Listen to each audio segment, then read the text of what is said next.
Good morning class, welcome back to Commerce Nook. Last class में हम लोग session 4 पढ़ रहे थे, duties and responsibilities of junior merchandiser.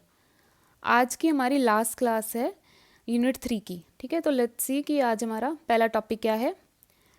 Rights and responsibilities of employer and employee in retail industry. Employer यानी कि जो आपको जॉब पे रख रहा है, एंड एम्प्लॉय जो उसके अंडर काम कर रहा है। तो दैट मीन्स कि एम्प्लॉयर है वो सीनियर है एंड जो एम्प्लॉय है वो जूनियर है, राइट।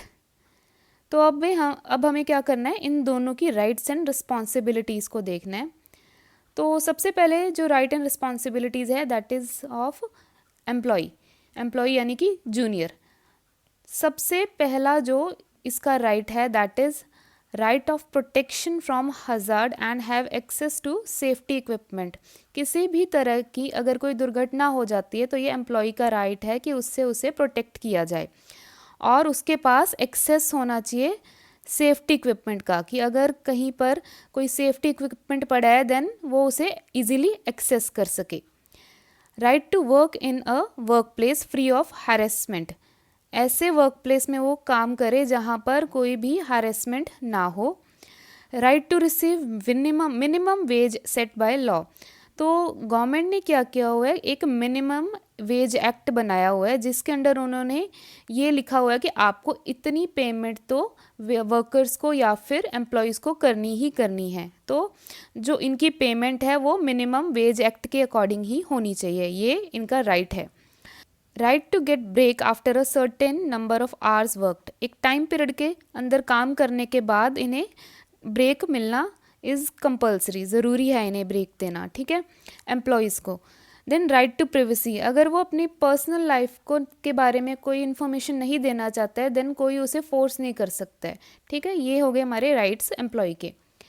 नेक्स्ट इनके रिस्पॉन्सिबिलिटीज़ क्या है। रिस्पॉन्सिबिलिटीज़ यानी कि इनकी जिम्मेदारियाँ, इनकी ड्यूटीज़ क्या हैं। तो सबसे पहली जो इनकी ड्यूटी है that is perform duties to the best of their ability. अपने काम को बेस्ट एबिलिटीज़ के साथ करना। देन कोई भी अगर ट्रेनिंग मिल रही है देन वहाँ पर प्रोफेशनली ट्रेन करना खुद को। ट्रीट को workers, customer and employers with respect. जिनके साथ ये काम कर रहे हैं या फिर कस्टमर्स हैं या फिर एम्प्लॉयज़ हैं उन्हें रिस्पेक्टफुली ट्रीट करना। Be punctual to work place. अपनी वर्क प्लेस जहाँ पर वो काम करते हैं वहाँ पंक्चुअली जाना, टाइम पे जाना। Then act with honesty while handling cash counter, inventory and any sensitive information. अगर इन्हें कोई काम दिया जाता है रिलेटेड टू कैश काउंटर या फिर कोई इन्वेंट्री संभालने का काम मिल जाता है या कोई इन्फॉर्मेशन के रिलेटेड इन्हें कोई काम मिलता है तो वो उन्हें उसे ऑनेस्टी के साथ उसे हैंडल करे, ठीक है। ये हो गए हमारे एम्प्लॉय के राइट्स एंड रिस्पॉन्सिबिलिटीज़। नेक्स्ट है एम्प्लॉयर के राइट्स एंड रिस्पॉन्सिबिलिटीज़। तो सबसे पहला जो राइट है एम्प्लॉयर का, एम्प्लॉयर यानी कि जो सीनियर है, right to make decision regarding hiring, promotion, demotion and termination of employee contract within the bounds of laws. तो ये एम्प्लॉय के पास राइट है, वो किसी को भी हायर कर सकता है, किसी को भी प्रमोट कर सकता है, किसी को भी डिमोट कर सकता है। डिमोट यानी कि उसकी पोजीशन से नीचे उसे जॉब देना, ठीक है। देन टर्मिनेट कर सकता है यानी कि उसे नौकरी से निकाल सकता है। और ये आपको किसके अकॉर्डिंग करना है, within the bounds of laws, lawful होना चाहिए आपको। अगर किसी को नौकरी से निकालना है देन कोई पर्टिकुलर रीज़न होना चाहिए, राइट रीजंस होने चाहिए, ठीक है। तो ये एम्प्लॉयर के पास राइट है, किसी को भी वो हायर कर सकता है, प्रमोट कर सकता है, डीमोट कर सकता है और टर्मिनेशन कर सकता है। Then right to decide job responsibilities. कौन से एम्प्लॉय को कौन सा काम देना है, ये राइट किसके पास है, ये एम्प्लॉयर के पास राइट है। Right to safeguard confidential agreement और any other sensitive information. Employer के पास राइट है कि वो कोई भी कॉन्फिडेंशियल एग्रीमेंट्स हैं, कॉन्ट्रैक्ट्स हैं, कोई इन्फॉर्मेशन है वो अपने तक वो लिमिट रख सकता है। अगर वो नहीं बताना चाहता है किसी को देन कोई प्रेशर नहीं है उसके पास, ठीक है। उसको कोई फोर्स नहीं कर सकता है वो इन्फॉर्मेशन देने के लिए, ठीक है। नेक्स्ट है एम्प्लॉयर की रिस्पॉन्सिबिलिटीज़ क्या हैं। सबसे पहला comply with all applicable labour laws related to minimum wages, overtime pay, workplace safety and anti discrimination laws. ये एम्प्लॉयर की रिस्पॉन्सिबिलिटीज़ हैं कि वो सभी लॉज को फॉलो करें, जैसे कि मिनिमम वेजेस एक्ट मैंने बताया। देन ओवर टाइम, अगर कोई वर्कर ओवर टाइम कर रहा है देन उसको कैसे पेमेंट करनी है। वर्क प्लेस की सेफ्टी के अकॉर्डिंग कुछ गवर्नमेंट ने लॉज बनाए हैं, उसे फॉलो करेगा employer. Then anti discrimination laws को फॉलो करना होगा इसे, ठीक है। तो ये कुछ लॉज हैं जो एक एम्प्लॉयर की रिस्पॉन्सिबिलिटीज़ हैं उसके साथ कंप्लाई करने के लिए, ठीक है। Then provide safe and healthy work environment, अपने वर्कर्स को, एम्प्लॉयज़ को safe and healthy work environment provide करना है। Maintain record of employee work hours, leaves and wages paid. जो भी वर्कर्स या एम्प्लॉय काम कर रहे हैं उसके पास उसका प्रॉपर रिकॉर्ड होना चाहिए, कितना कब वो काम पर आ रहे हैं, कितनी वो लीव्स ले रहे हैं, कितनी उनको सैलरी या वेजेस मिल रही है। अच्छा ध्यान रखें, वर्कर्स को हम लोग देते हैं वेजेस और एम्प्लॉयज़ को हम देते हैं सैलरीज, ठीक है। तो कितनी वेजेस मिल रही है, कितनी सैलरीज मिल रही हैं, कितने घंटे वो काम कर रहे हैं, कितनी छुट्टियां ले रहे हैं, तो इस सब का प्रॉपर रिकॉर्ड होना चाहिए एम्प्लॉयर के पास। Provide training and development to employees, time to time अपने एम्प्लॉयज़ को उसे ट्रेनिंग भी प्रोवाइड करनी है। तो ये थे हमारे rights and responsibilities of employer. और next topic is duties of junior merchandiser in business promotion. Business promotion यानी कि आप अपने बिजनेस का, अपने स्टोर का किस तरीके से प्रमोशन कर रहे हो, किस तरीके से उसकी एडवर्टाइजिंग कर रहे हो ताकि ज़्यादा से ज़्यादा लोग आपके पास आएँ। तो इसके रिलेटेड क्या ड्यूटीज़ हैं एक जूनियर मर्चेंडाइजर की। सबसे पहले ड्यूटी है, he helps senior merchandiser in planning advertising campaigns, analysing customer trends etcetera.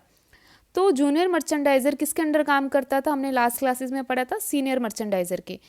वो क्या करेगा, ये सीनियर मर्चेंडाइज़र की हेल्प करेगा किस चीज़ में, कि कैसे आपको एडवर्टाइजिंग कैंपेन्स चलाने हैं, कहाँ पर एडवर्टाइजिंग करनी है, कितना पैसा लगाना है, क्या चीज़ का ट्रेंड चल रहा है मार्केट में, क्या चीज़ कस्टमर प्रेफर कर रहा है, इस सब के अंदर, इस सब की प्लानिंग करने में जूनियर मर्चेंडाइज़र सीनियर मर्चेंडाइज़र की हेल्प कर रहा है। सेकेंड जो उसकी ड्यूटी बनती है यहाँ पर वो है setup display to attract customer attention. ऐसे डिस्प्लेस को अपने स्टोर के अंदर डेकोरेट करना या फिर डिस्प्ले करना जिससे कि कस्टमर ज़्यादा से ज़्यादा आए आपके पास, कस्टमर की अटेंशन ज़्यादा से ज़्यादा ग्रैब हो। Junior merchandiser communicate with various stakeholders like internal team, external vendors, customers etcetera to ensure that everyone is informed about promotional activities। तो ये जूनियर मर्चेंडाइज की ड्यूटी है कि वो सभी के सभी स्टेक होल्डर्स के साथ बातचीत करता रहे। अब ये स्टेक होल्डर्स कौन से हैं, ये वो इंसान हैं जिनका कोई ना कोई इंटरेस्ट होता है बिजनेस के अंदर, ठीक है, वो आपके बारे में जानने में दिलचस्पी रखते हैं, ये वो इंसान हैं।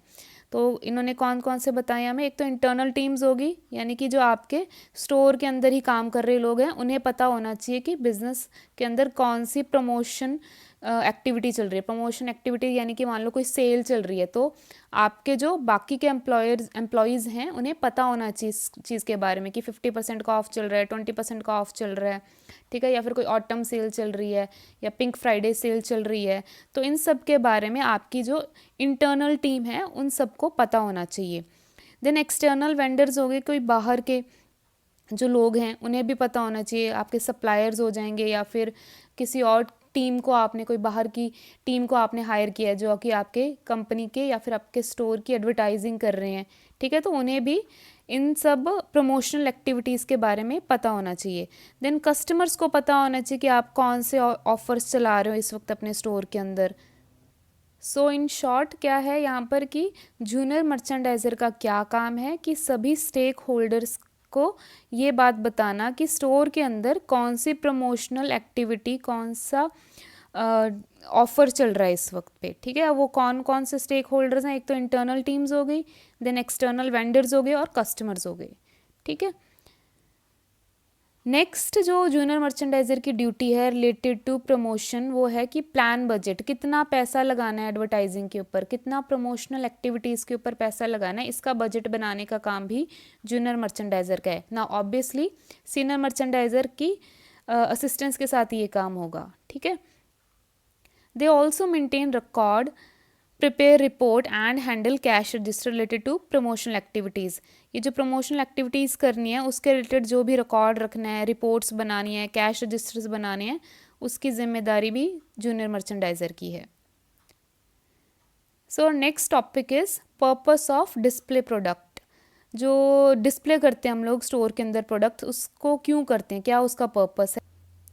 तो डिस्प्ले करने का मेन रीज़न क्या है, सबसे पहले तो attract the attention of potential customer. जो कस्टमर आपका पोटेंशियल कस्टमर है, यानी कि जो आपसे सामान खरीदने के जिसके चांसेस ज़्यादा हैं, आप उसकी अटेंशन ग्रैब करना चाहते हो, इसलिए आप अपने स्टोर के अंदर डिस्प्ले कर रहे हो।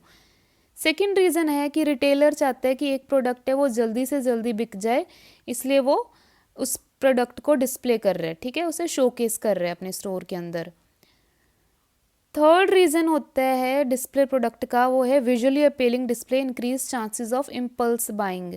इम्पल्सिवली आप कोई सामान खरीद लो, इसलिए क्या करते हैं हम लोग, विजुअली अपीलिंग जो अच्छे दिखने वाले प्रोडक्ट होते हैं उसे आप डिस्प्ले करते हो। Then attractive display add overall ambiance of the store. जितना ज़्यादा अट्रैक्टिव आपका डिस्प्ले होगा, आपके स्टोर का एम्बियंस उतना ही ज़्यादा इंक्रीज़ होता है, ठीक है। तो ये था हमारा आज का टॉपिक। आज हमारा यूनिट 3 कंप्लीट हो गया है। नेक्स्ट क्लास के अंदर हम लोग यूनिट 4 स्टार्ट करेंगे, right. So that is all for today's class. I hope कि आज की क्लास आपको क्लियर हो गई होगी, ठीक है। See you in the next class. Thank you.